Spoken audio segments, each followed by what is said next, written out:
स्नेहा एक बहुत ही सुंदर लड़की थी। स्नेहा और राजेश एक दूसरे से बहुत प्यार करते थे और जल्दी ही शादी करने वाले थे। ऐसे ही एक दिन स्नेहा, मेरे पेरेंट्स तो शादी के लिए मान गए हैं। तुम्हारे पेरेंट्स को भी बोलो ना यार, शादी के लिए। हाँ, वो भी मान ही जाएंगे बट क्या? डोंट वरी, मेरे पेरेंट्स दहेज के खिलाफ है। वो दहेज नहीं लेंगे। वो भी बस इतना ही चाहते हैं कि मैं जिसे चाहता हूँ उसके साथ रहूँ। अरे वो सब ठीक है राजेश, लेकिन ऐसे कैसे दहेज नहीं लेंगे? जब तक तुम लोग दहेज नहीं लोगे हम शादी कर ही नहीं सकते। मेरे पेरेंट्स खाली हाथ मुझे भेजने के लिए कभी नहीं मानेंगे। दहेज तो बनता ही है। ये भी सही है यार, पहली बार ऐसे लड़की वाले देख रहा हूँ जो खुद से दहेज देना चाहते हैं। अच्छा ठीक है, अगर तुम लोग दहेज देना चाहते हो तो हमें कोई दिक्कत नहीं है। मैं बस तुमसे प्यार करता हूँ और तुम्हारे साथ रहना चाहता हूँ। मैं भी बेबी, ठीक है। फिर मैं मम्मी पापा से कह देती हूँ कि तुम लोग दहेज लेने के लिए मान गए हो। जिसके बाद दोनों फैमिली का मिलना जुलना होता है और रिश्ता पक्का हो जाता है। वहीं कुछ ही दिनों बाद लड़की वालों की दहेज देने की शर्त के साथ धूमधाम से दोनों का ब्याह हो जाता है। जब स्नेहा ब्याह करके अपने ससुराल आती है। अरे राजेश्वरी, मैंने सुना कि लड़की वालों ने खुद से दहेज देने की शर्त रखी है। तो कुछ बढ़िया ही दिया होगा दहेज में। हाँ हाँ, हमें भी दिखाओ बहन, क्या मिला है दहेज में। अब तक मैंने भी नहीं देखा, सच बताऊं तो। लड़की वालों ने दहेज डायरेक्ट घर में ही सजवा दिया है। अब अंदर जाने के बाद ही तो पता चलेगा। फिर सास बहू का गृह प्रवेश करके उसे घर में लाती है तो देखती है कि घर का तो नक्शा ही बदल गया है। सॉफ्ट आरामदायक सोफे की जगह फटा पुराना सोफा रखा है। दीवार से एलसीडी हटाकर डिब्बा ब्लैक एंड वाइट टीवी लगा दी है। खिड़की पर फटे पुराने पर्दे लगे हुए हैं और किचन में गैस की जगह स्टोव है। ऐसे ही पूरे घर का नक्शा बदला हुआ था। तो ये मिला है दहेज में। हमारी बहू सही है, कुछ नहीं लाई, लेकिन ये कारनामे तो नहीं हुए आते ही। फिर सभी पड़ोसनें सास का मजाक उड़ाकर वहां से चली जाती हैं।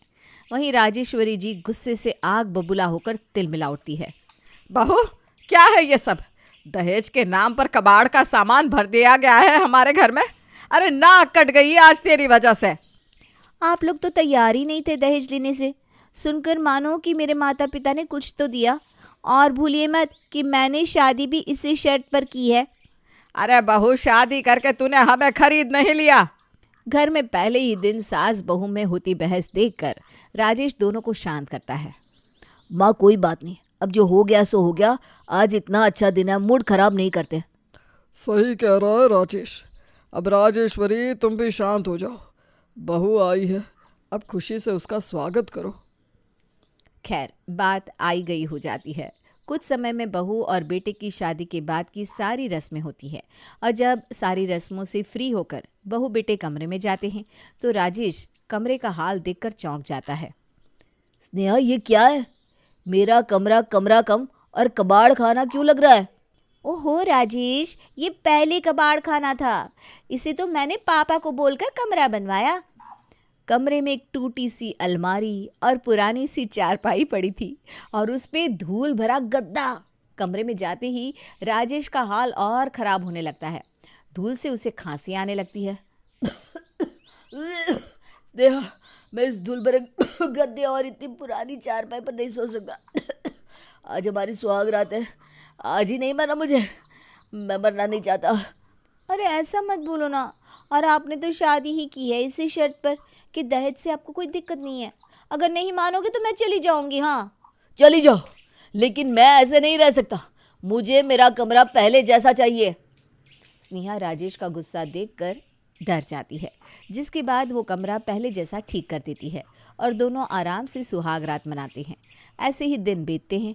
कुछ दिनों तक तो सब ठीक रहता है। फिर एक दिन, बहू, किचन में सामान रखने वाली कुछ बर्नियाँ टूट गई है।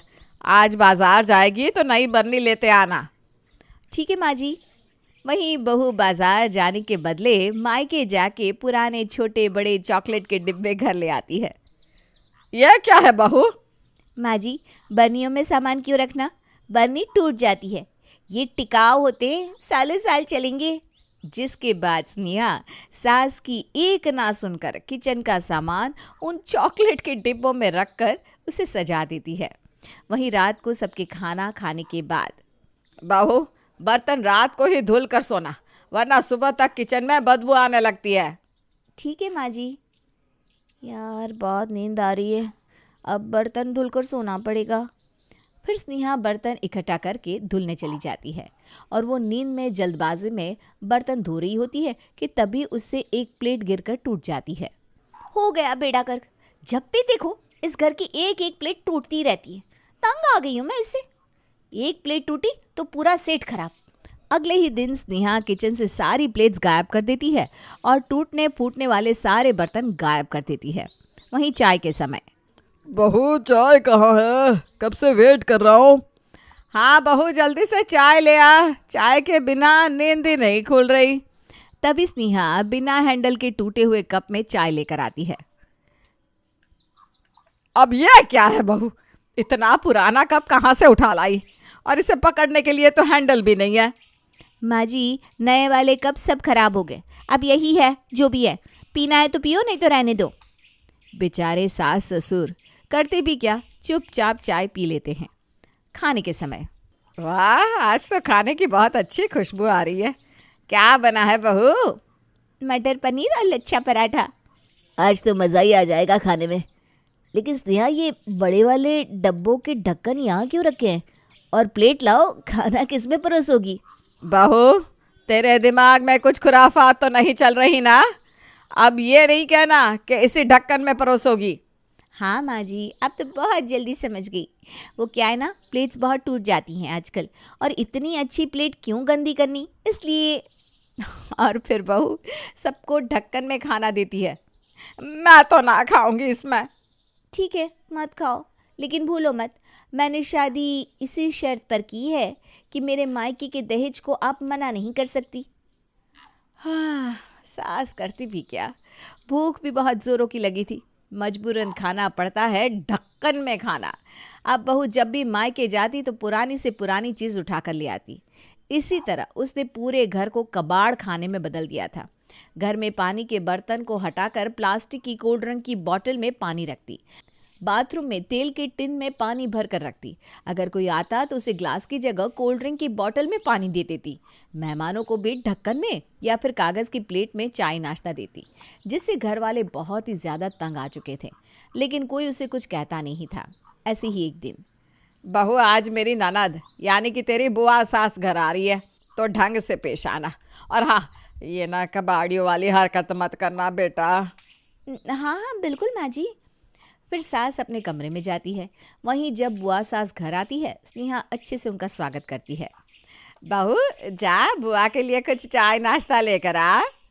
तभी स्नेहा जल्दी से किचन में जाके एक टूटे से प्लास्टिक के कप में चाय और कोल्ड ड्रिंक की बोतल में पानी भर कर ले आती है, और नाश्ता भी वो डिब्बे के ढक्कन में ही सर्व करती है। ये देखकर बुआ को बहुत घिन महसूस होती है। भाभी ये क्या है, आपके घर में बर्तन नहीं है तो कहना था भिजवा देती मैं। ये सब क्या है, चोर आया था क्या? अरे नहीं दीदी, चोर नहीं आया था, बहू के मायके से दहेज में आया है सब, और हर हफ्ते कुछ ना कुछ आता ही रहता है। बुआ को बहू की ये हरकत बिल्कुल अच्छी नहीं लगती, लेकिन भाभी का मन रखने के लिए वो पानी पी लेती है। बहू बाथरूम में पानी गर्म करके रख दे, मैं नहा लेती हूँ और फिर मेरा बिस्तर भी लगा दे। ठीक है बुआ जी। वहीं जब बुआ बाथरूम में नहाने जाती है तो देखती है कि टिन में पानी भर कर रखा है। उन्हें गुस्सा तो आता है, लेकिन चुपचाप नहाकर चली आती है। जब वो कमरे में जाती है तो देखती है कि कमरे में एक फटी पुरानी सी चटाई बिछाई हुई है। तभी बहू वहाँ आती है। बुआ जी ये लीजिए, ये साड़ी मेरी मम्मी ने आपके लिए भेजी थी, शादी में तो आप आई नहीं थी। बुआ देखती है कि साड़ी अंदर से पूरी फटी और जली हुई है। ये देखकर उनका पारा हाई हो जाता है। भाभी भाभी कहाँ हो?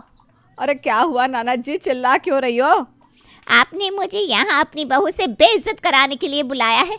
अगर ऐसा ही है तो मैं जा रही हूँ, और आज के बाद कभी मैं इस घर की चौखट पर कदम भी नहीं रखूँगी। जब तक माँ थी रानी की तरह रखा था मुझे, और और फिर बुआ गुस्से से वहाँ से चली जाती है। लेकिन बहू की घर में कबाड़ लाने वाली हरकत और लोगों के सामने बेइज्जती कराने वाली हरकत बंद ही नहीं होती, जिससे राजेश और राजेश्वरी जी बहुत परेशान हो जाते हैं। बेटा अब तो इसे सबक सिखाना बहुत ज़रूरी है। सही कहा माँ आपने। शाम को। स्नेहा आज मैं तुम्हारे लिए गजरा लाया हूँ। अच्छा दिखाओ तो। नहीं नहीं लाओ, मैं बालों में लगा देता हूँ। ठीक है। तभी राजेश सड़े हुए फूलों का गजरा स्नेहा के बाल में लगा देता है। ये क्या है? आपने मेरे पूरे बाल खराब कर दिए। अरे तुम्हें तो पुरानी चीज़ें पसंद है ना।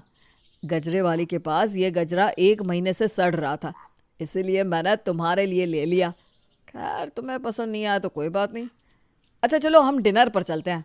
देखो मैंने तुम्हारे लिए साड़ी और सैंडल भी लाई है। स्नेहा देखती है कि साड़ी बहुत ही फटी पुरानी सी है और चप्पल भी घिसी और टूटी सी है। ये देखकर स्नेहा मुंह बना लेती है। अरे क्या हुआ, ये भी पसंद नहीं आया क्या? नहीं नहीं अच्छा है।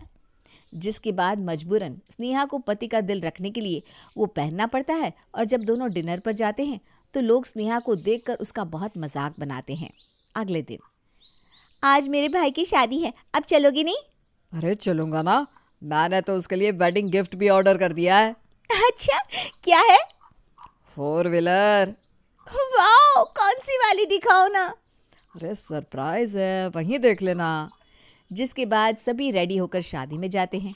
विदाई के समय। भैया इस कार में भाभी को मत ले जाओ, इन्होंने आपके लिए गिफ्ट में 4 व्हीलर मंगवाई है। अच्छा वाह जीजू, यू आर सो काइंड। वैसे कहाँ है 4 व्हीलर? तभी एक आदमी सब्जी वाला ठेला लेकर आता है।